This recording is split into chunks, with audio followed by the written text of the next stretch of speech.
is psychical research?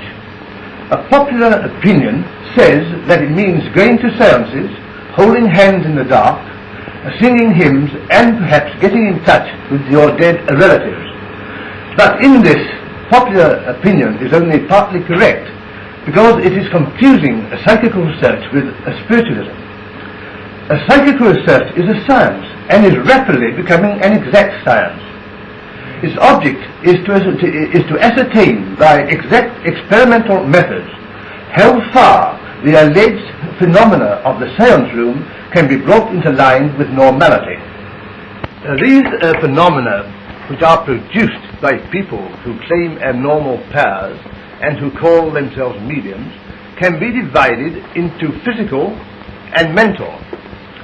The mental includes clairvoyance, psychometry, the direct voice which spirits are supposed to produce at seances, and similar manifestations.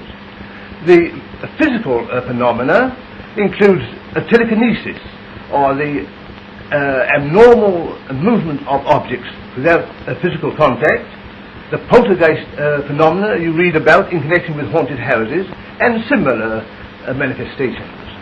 There is an idea that the study of alleged abnormal phenomena is quite modern, but that is not the case. People have been interested in psychic phenomena from the very earliest times, and even the literature of the subject is very old. In our research library of some 12,000 volumes, we have books going back right to the 16th century. I'll show you one or two.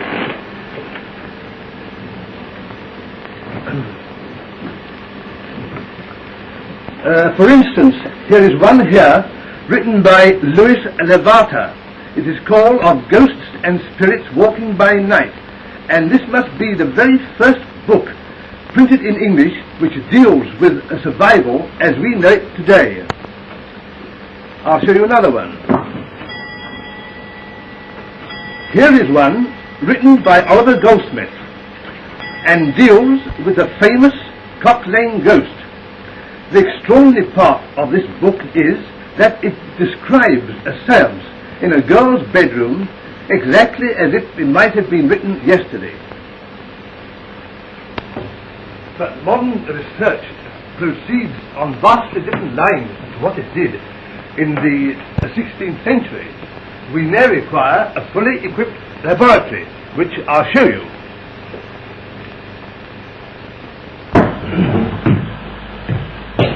If a man comes to us and says that he can produce abnormal phenomena, then we test him by instrumental means.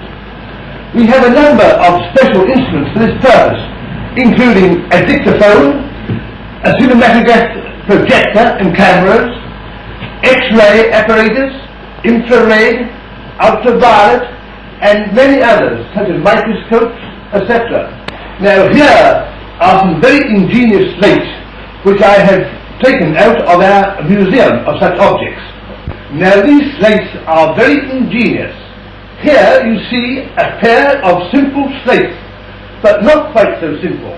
And when I tell you I gave £8 for them, you will know that there is a reason for the cost. A touch of a spring and you notice that they are covered with writing and a drawing of an alleged spirit. Here is another exhibit from our museum. Apparently it is a very well-made mahogany box, which I will proceed to lock. Now that, to all intents and purposes, is locked fast.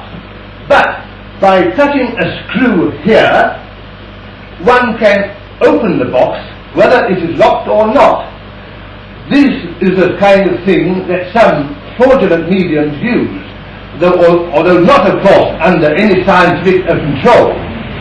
I will now show you the very ingenious mechanism of this box in detail. And you will see that the staple has been caught in the lock. Of course, the staple has come from the lid. When I close the box again and replace this pin, you'll notice the box is again locked. I will now unlock it, and of course the staple is back in the lid again, although it would defy anyone to find where a mechanism was hidden. We get some extraordinary investigations to do, but I think the most extraordinary was the opening of Joanna Southcott's famous box. This box was opened at the Church House, Westminster, in 1927, and a wave of excitement passed through the audience as I cut the steel bag. The box contained the most extraordinary collection of objects. Here is a wire puzzle, a very ancient puzzle. Joanna Southcott's nightcap, very curious. A dice box, but what Joanna wants with a dice box I can't say. A lottery ticket, number 382 for 1814. I'm afraid it didn't win anything. A horse pistol. An ancient purse full of really very valuable coins. This is the most interesting exhibit.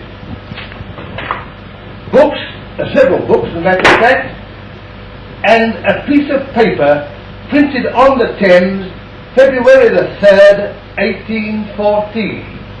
Well, I have shown you the very curious contents of that box, but I'm afraid that there was nothing in it which Joanna Southcott said would save the nation in a time of emergency. Well, you have seen our laboratory, and we are now back in the library, which is also our science room, where all our tests are held. I will now show you our latest piece of apparatus. Here is a box like a sentry box, which was made to test an alleged clairvoyant or thought reader. This man stated that he could find hidden objects in a room. So we had our suspicions that he found these objects by watching the audience or by getting indicia from the movements of the audience.